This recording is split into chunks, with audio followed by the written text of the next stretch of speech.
Spring 1946. The Second World War had just ended. Across America, millions of young men were returning home. There was a profound, collective sigh of relief. The ultimate evil had been defeated across the ocean, and it was finally time to build a future in peace. But in the border town of Texarkana, a community straddling the line between Texas and Arkansas, that peace was about to be violently shattered, not by a foreign army, but by a shadow. For 10 terrifying weeks, an invisible predator stalked the rural dirt roads and isolated lovers' lanes of this quiet town. He struck without warning, leaving behind a trail of horrific violence, and then dissolved back into the night as if he never existed at all. He was a ghost with a gun. The press called him the Phantom Killer, and his reign of terror would permanently alter the DNA of this American town, proving that sometimes the monsters we fear aren't hiding under the bed. They are walking right up to our car windows. It began on a bitterly cold Friday night, February 22nd. Jimmy Hollis and Mary Jean Larry had just watched a movie. Afterward, they parked their car on a secluded, pine-lined stretch known locally as a lover's lane, just outside the city limits. 10 minutes later, their lives changed forever. Out of the pitch-black woods, a figure emerged. He approached the driver's side door, wielding a blinding flashlight. When Jimmy rolled down the window, the intruder issued a chilling command. "Get out of the car, buddy."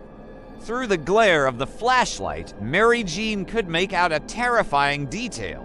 The man was wearing a white cloth sack like a pillowcase, pulled over his entire head, with eye holes cut roughly into the fabric. He looked like something dragged out of a nightmare. What followed was an act of brutal savagery. The Phantom struck Jimmy in the head with a heavy object, fracturing his skull. He then forced Mary Jean to run, hunting her in the dark before sexually assaulting her. Miraculously, a passing car headlight scared the attacker off, allowing both Jimmy and Mary to survive. They were the lucky ones. The town dismissed it as a random, isolated mugging. They had no idea it was merely a rehearsal. A month passed, the wounds of Jimmy and Mary Jean were healing, and the town had largely moved on. But the Phantom was waiting. On Sunday morning, March 24th, a passing motorist noticed an Oldsmobile sedan parked peculiarly on a rural road known as Rich Road. When he approached to see if the driver needed help, he found a scene of absolute carnage. Inside were the bodies of 29-year-old Richard Griffin and his 17-year-old girlfriend, Polly Ann Moore. Both had been shot in the back of the head with a .30 caliber weapon. They had been killed while sitting in the front seat. Their bodies then arranged by the killer, the police descended on the scene. They found a piece of evidence that would become the Phantom's macabre signature, footprints leading away from the car, vanishing into the dense, muddy woods. The killer had emerged from the darkness, executed the young people without stealing their money or valuables, and simply faded away. The brutal, seemingly motiveless nature of the crime sent a shockwave through Texarkana. The police issued warnings, telling young people to stop parking on deserted roads. But the Phantom was already adapting. He wasn't just a mugger anymore. He was a serial killer, and he was just getting started. By April, Texarkana was a city under siege by its own imagination. Who was the Phantom? Was it the quiet man at the grocery store? The neighbor down the street? Trust evaporated. Hardware stores sold out of guns, ammunition, deadbolts, and window locks within days. At night, the streets were entirely deserted. The Twin Cities became a ghost town after dark.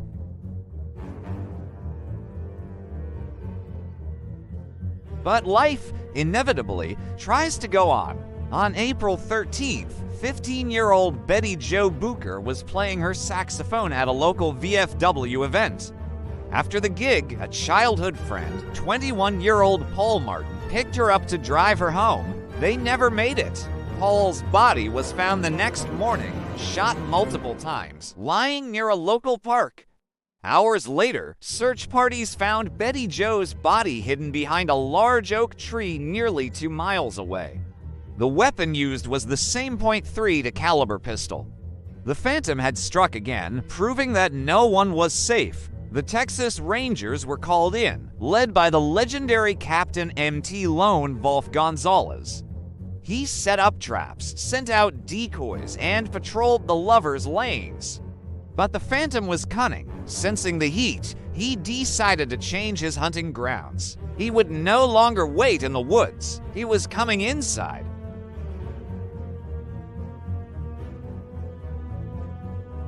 May 3, 1946, Virgil and Katie Starks lived on an isolated farm hundreds of acres away from the city center. They were older, married, and entirely different from the Phantom's previous victims. They thought they were safe behind locked doors. At around 9 p.m., Virgil was sitting in his favorite armchair reading the local paper. The windows were closed against the cool spring air. Outside, standing in the darkness of the front yard, the Phantom raised a .22 caliber semi-automatic rifle. He aimed through the glass, directly at the back of Virgil's head.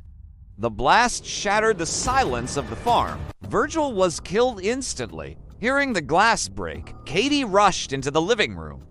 As she realized what had happened, the killer fired again. The bullet struck Katie in the face. Miraculously, it did not kill her. Blinded by blood and terrified, Katie tried to use the telephone, but the killer had already ripped the wiring from the wall outside. She could hear him violently shaking the back door, trying to force his way in to finish the job. In a desperate surge of adrenaline, Katie ran out the front door, fleeing barefoot across the highway to a neighbor's house. She survived to tell the tale. The Phantom had escalated to home invasion. And then, as quickly as the nightmare had begun, it stopped. Following the Starks murder, the town of Texarkana descended into absolute hysteria. Armed vigilante groups patrolled the streets, but no further attacks ever occurred. The Phantom simply vanished. Investigators worked frantically, following thousands of leads.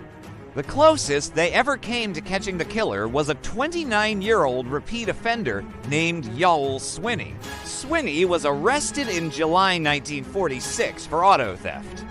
But the real breakthrough came from his wife, Peggy.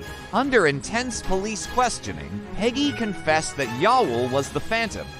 She provided terrifyingly accurate details about the murder's details that had never been released to the press. She claimed she had been in the car with him during the killings.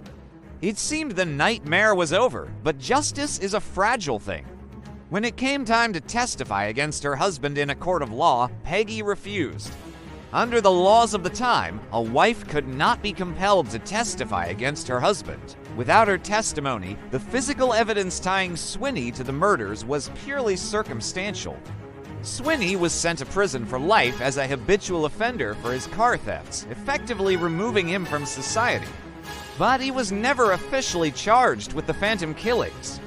He took his secrets, whatever they were, to his grave in 1994. Today, Texarkana is a vibrant, modern city. The dirt roads where the Phantom hunted have been paved over. The lovers' lanes have been replaced by subdivisions and highways.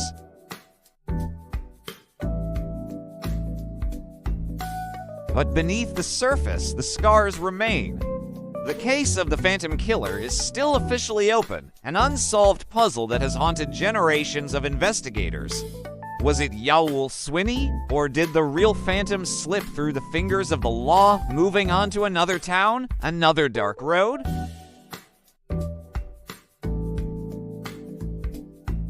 The terror of the Phantom lies not just in the brutality of his crimes, but in his anonymity. He proved that true evil doesn't need a face or a motive to tear a world apart. Sometimes, it just needs the darkness. Thank you for watching this deep dive into one of America's most enduring cold cases.